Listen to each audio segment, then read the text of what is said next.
ರಾಜ್ಯದಲ್ಲಿ ಅವೇರ್ನೆಸ್ ಮೂಡಿಸಿದ್ದೀವಿ. ನರೇಂದ್ರ ಮೋದಿ ಅವರು ಪ್ರಧಾನಮಂತ್ರಿ ಆದರೆ ಈ ದೇಶದಲ್ಲಿ ಬದಲಾವಣೆ ಆಗುತ್ತೆ.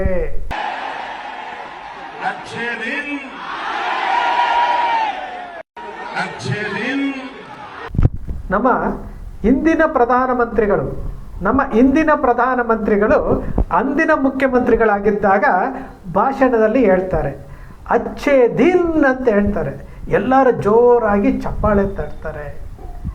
ಭಾಳ ಖುಷಿಯಾಗಿತ್ತು.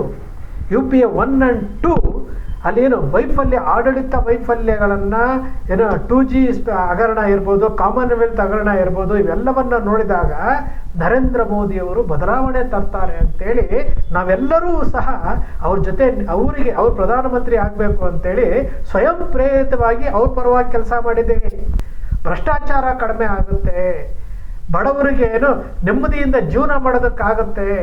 ಅಚ್ಚೇ ದಿನ್ ಅಂತ ಹೇಳಿದ್ರಲ್ಲ, ಒಳ್ಳೆಯ ದಿನಗಳು ಬರುತ್ತೆ. ಇವೆಲ್ಲವನ್ನ ಮನಸ್ಸಿನಲ್ಲಿ ಇಟ್ಕೊಂಡು ಏನು ವಿದೇಶದಿಂದ ಕಪ್ಪು ಹಣ ಬರುತ್ತೆ ಅಂತ ತಿಳ್ಕೊಂಡು ಎಲ್ಲವನ್ನ ಮನಸ್ಸಲ್ಲಿ ಇಟ್ಕೊಂಡು ನರೇಂದ್ರ ಮೋದಿಯವರನ್ನ ಪ್ರಧಾನಮಂತ್ರಿ ಮಾಡೋದಕ್ಕೆ ನಾವೆಲ್ಲ ಅನುಮೋದಿಸಿದ್ವಿ.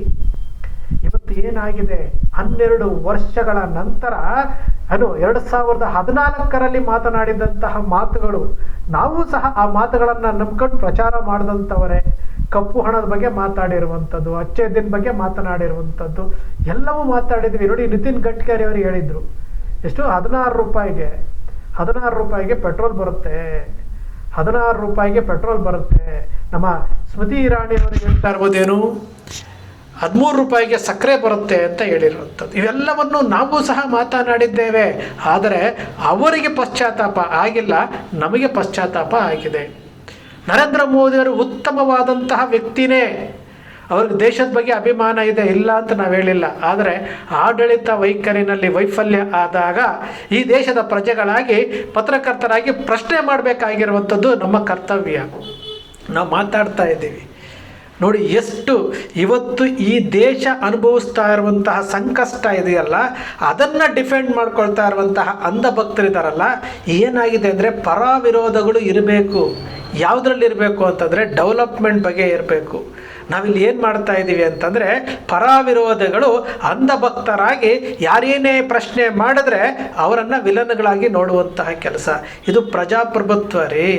ಎಲ್ಲಿದೆ ರೀ ಅಚ್ಚೇ ದಿನ್? ಎಲ್ಲಿದೆ ಅಚ್ಚೇ ದಿನ? ಎಲ್ಲಿದೆ? ಸಕ್ಕರೆ ಬೆಲೆ, ಬೆಲ್ಲದ ಬೆಲೆ, ಈರುಳ್ಳಿ ಬೆಲೆ, ದಿನ ಬೆಳಗ್ಗೆ ಪದಾರ್ಥಗಳ ಬೆಲೆ ಎಲ್ಲ ಆಕಾಶಕ್ಕೆ ಏರ್ತಾ ಇದೆಯಲ್ರಿ. ಒಂದಾದರೂ ಕಡಿಮೆ ಆಗಿದೆಯಾ? ಎಲ್ಲಿದೆ ರೀ ಕಪ್ಪು ಹಣ? ಕಪ್ಪು ಹಣ ಬಂತೇನ್ರಿ? Demonetisation success ಆಯ್ತೇನ್ರಿ? ನಮ್ಮ ರಂಗಣ್ಣ ಹೇಳಿಲ್ವೇನ್ರಿ ಡಿಮಾನಿಟೈಸೇಷನ್ನು ಫೇಲ್ ಆಗಿದೆ ಅಂತ ಹೇಳಿಲ್ವಾ? ಇದೇ ರಂಗಣ್ಣ ಡಿಮಾನಿಟೈಸೇಷನ್ ನವೆಂಬರ್ 8ನೇ ತಾರೀಕು 2016ರಲ್ಲಿ ಡಿಮಾನಿಟೈಸೇಷನ್ ಬಂದಾಗ ಇದೇ ರಂಗಣ್ಣ ಅವ್ರ ಪಬ್ಲಿಕ್ ಟಿವಿನಲ್ಲಿ ಕುತ್ಕೊಂಡು ಏನು ಮಾತಾಡಿದ್ರು ರೀ? 2,000 ರೂಪಾಯಿ ನೋಟಲ್ಲಿ ಚಿಪ್ ಇದೆ ಅಂತ ಮಾತಾಡಿದರು. ಭೂಮಿನಲ್ಲಿ 100 ಅಡಿ ಆಳಕ್ಕೆ ಹೋದರೂ ಸಹ ಕಪ್ಪು ಹಣ ಕಂಡಿಡಿತದೆ ಅಂತ ಹೇಳಿರುವಂಥದ್ದು ನಗೆಪಾಟ್ಲಿಗಾಗಿದ್ದರು ಪಬ್ಲಿಕ್ ಟಿವಿಯ ರಂಗಣ್ಣ.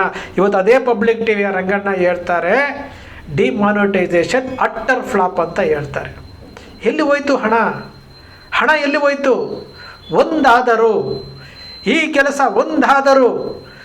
ಇದೇ ನರೇಂದ್ರ ಮೋದಿ ಅವರು ಹೇಳ್ತಾರೆ, ಏನು ನಮ್ಮ ಭಾರತ ದೇಶದಿಂದ ಬೀಫ್ ಎಕ್ಸ್ಪೋರ್ಟ್ ಆಗುತ್ತೆ, ಅದನ್ನು ನೋಡಿದ್ರೆ ನಿಮಗೆ ಏನು ಹೊಟ್ಟೆಯಲ್ಲಿ ಸಂಕಟ ಆಗುತ್ತೋ ಇಲ್ಲೋ ಗೊತ್ತಿಲ್ಲ, ಆದರೆ ನನ್ನ ಹೊಟ್ಟೆಯಲ್ಲಿ ಸಂಕಟ ಆಗುತ್ತೆ ಅನ್ನೋ ರೀತಿಯಲ್ಲಿ ಮಾತನಾಡ್ತಾ ಇದ್ದಂಥವರು ಅದೇ ನರೇಂದ್ರ ಮೋದಿ ಅವರು ನ್ಯೂಜಿಲೆಂಡಲ್ಲಿ ಹೇಳ್ತಾರೆ, ಭಾರತ ಅತಿ ಹೆಚ್ಚು ಬೀಫನ್ನು ಪ್ರೊಡಕ್ಷನ್ ಮಾಡುತ್ತೆ ಅಂತ ಹೇಳ್ತಾರೆ. ಯಾವುದನ್ನು ನಂಬಬೇಕ್ರಿ? ಯಾವುದನ್ನು ನಂಬಬೇಕು? ಅರ್ಥ ಆಗ್ತಾ ಇಲ್ಲ ನಮಗೆ ಯಾವುದನ್ನು ಅರ್ಥ ಆಗ್ತಾ ಇಲ್ಲ. ಕೊನೆಯ ಪಕ್ಷ ಹೇಳಿದ್ದಲ್ಲಿ ಒಂದು 5% ಆದರೂ ಮಾಡಿದ್ದಿದ್ರೆ, ಒಂದು 5% ರೂಪಾಯಿ ಮೌಲ್ಯ ಕುಸಿತಾ ಇದೆ. ನಮ್ಮ ನಳಿನ್ ಕುಮಾರ್ ಕಟೀಲ್ ಅವರು ಹೇಳಿದ್ರು, ನರೇಂದ್ರ ಮೋದಿಯವರು ಪ್ರಧಾನಮಂತ್ರಿ ಆದರೆ 16 ರೂಪಾಯಿಗೆ $1 ಬರುತ್ತೆ ಅಂತ ಹೇಳಿದ್ರು. ಏನಾಯಿತು? ವಿದೇಶಿ ಸಾಲ ಎಷ್ಟಿದೆ ಇವತ್ತು?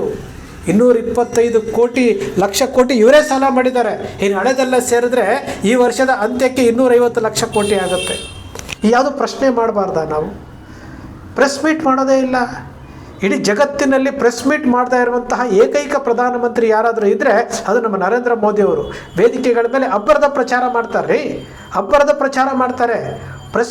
ಪ್ರೆಸ್ ಮೀಟ್ ಮೇಲೆ ಕೂತ್ಕೊಂಡು ಹಾಗೂ ಪ್ರೆಸ್ಸಲ್ಲಿ ಇರುವಂಥವರೆಲ್ಲನೂ ಇವರ ಅನುಯಾಯಿಗಳೇ, ಭಾರತೀಯ ಜನತಾ ಪಕ್ಷಕ್ಕೆ ಮಾರ್ಕೊಂಡಿರುವಂಥವರೇ.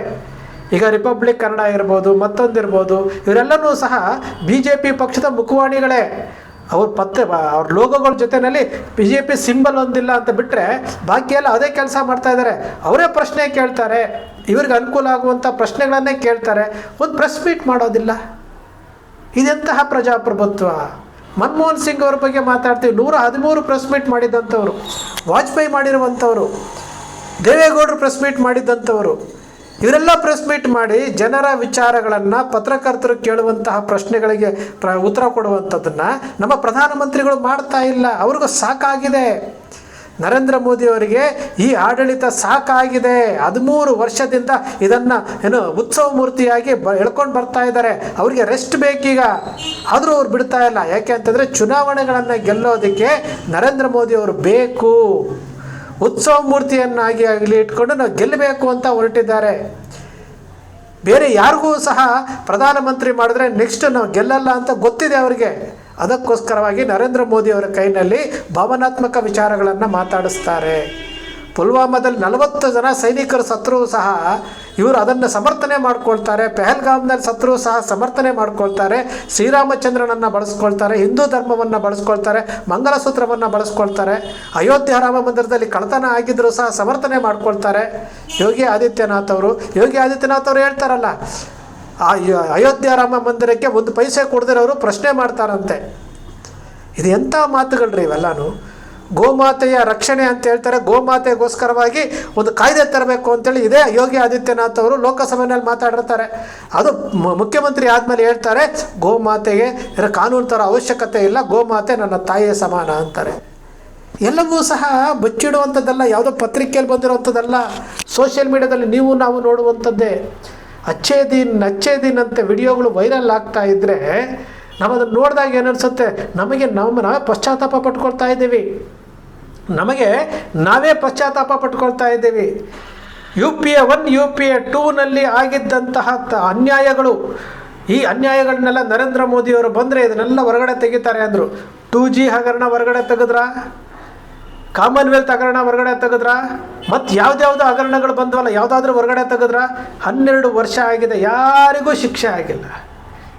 ಶಿಕ್ಷೆ ಆಗಿಲ್ಲ. ಹಾಗಾದರೆ ಅವತ್ತು ಆರೋಪ ಮಾಡಿದ್ದಲ್ಲ ಸುಳ್ಳ? ದೊಲರಾ ಸಿಟಿ ಅಂತ ಹೇಳಿದ್ರಲ್ಲ, ಏನಾಯ್ತು ರೀ ದೊಲರಾ ಸಿಟಿ? ಏನಾಯಿತು ಗುಜರಾತ್ನಲ್ಲಿ ದೊಲರಾ ಸಿಟಿ? ಏನಾಯಿತು? ಡಿಜಿಟಲ್ ಇಂಡಿಯಾ ಏನಾಯಿತು? ಸ್ವಚ್ಛ ಭಾರತ್ ಏನಾಯಿತು? ಸಂಸದರ ಆದರ್ಶ ಗ್ರಾಮ ಅಭಿವೃದ್ಧಿ ಯೋಜನೆ ಏನಾಯಿತು? ಮೇಕ್ ಇನ್ ಇಂಡಿಯಾ ಏನಾಯಿತು? ಎಲ್ಲವೂ ಏನಾಯಿತು? ಎಲ್ಲವೂ ಫೇಲು. ಡಿಜಿಟಲ್ ಇಂಡಿಯಾನೂ ಫೇಲ್, ಪ್ರತಿಯೊಂದು ಫೇಲು ಅಂತಂದಾಗ ನಾವೇನಂತ ತಿಳ್ಕೊಳ್ಬೇಕ್ರಿ?